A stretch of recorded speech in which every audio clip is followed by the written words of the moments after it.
Mga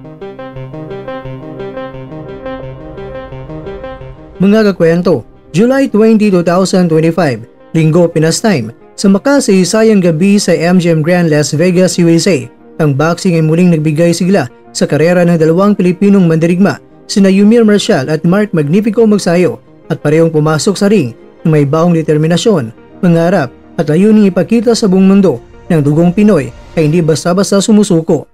Ang kanilang mga laban kontra kina Bernard Joseph at Jorge Mata ay hindi lamang naging tampok na aksyon, kundi naging patunay na muling pag-usbong ng mga pag-asang Pilipino sa larangan ng pandaigdigang boxing. Yumir Marcial versus Bernard Joseph.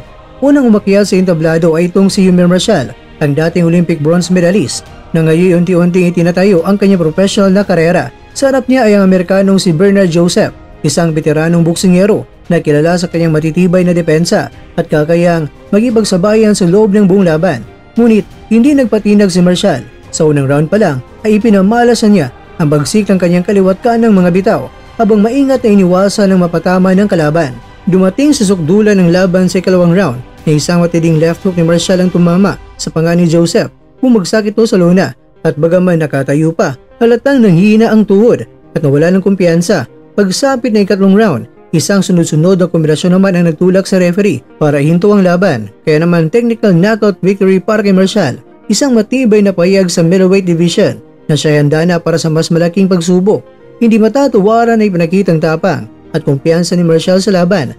Pinatunayan niya na siya hindi lamang isang amateur na naging profesional, kundi isa na ang lehitimong banta sa sinumang nagagahari sa middleweight class. Sa panahong ito, lalong tumataas ang kanyang ranggo at tiyak na mas marami pang mga mata ang tututok sa kanyang susunod na laban. Sumunod naman na lumaban mga kwento ay si Magsayo na minsan ang umawak ng world title, ngunit nawala ng momentum dahil sa magkasunod-sunod na pagkatalo. Ang laban kontra yan kay Mexican prospect na si Jorge Mata ay tinuturing ng marami bilang isang must-win fight para sa karera ni Magsayo. Kung matatalo siya, maaring tuluyan nang mawala ang kanyang pag-asang makabalik sa title contention. Ngunit, gaya ng dati, hindi nagpabaya si Magsayo. Sa pag-akyat pa lang sa ring ay makikita na ang bagong disiplina at kontrol sa kanyang galaw. Mas mahinahon, mas taktikal. Sa early rounds mga kwento, kapwa naging maingat ang dalawang mga boksingero. Ngunit, unti-unti na naging agresibo si Magsayo sa ikatlo at ikaapat na round. Sa ikalamang round mga kwento, isang matalim na right straight ang tumago sa depensa ni Mata, dahilan upang napaurong ito. Sa uling mga kwento, nagtagumpay si Magsayo via unanimous decision.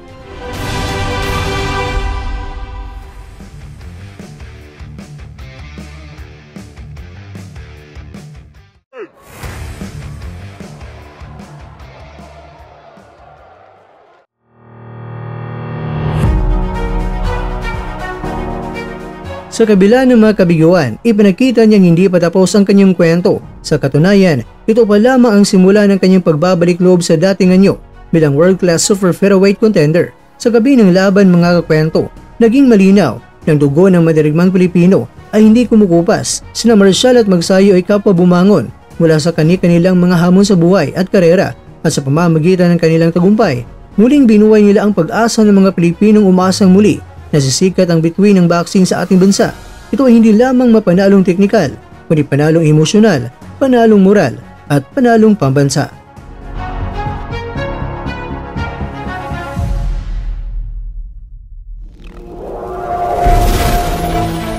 At dyan, nagtatapos ang ating kwento.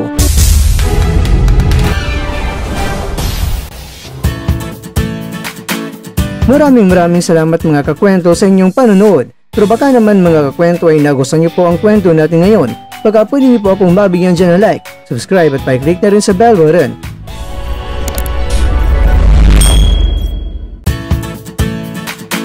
Pero bago tayo tatapos mga kwento, syempre, shoutout po muna tayo dyan sa ating mga kakwento.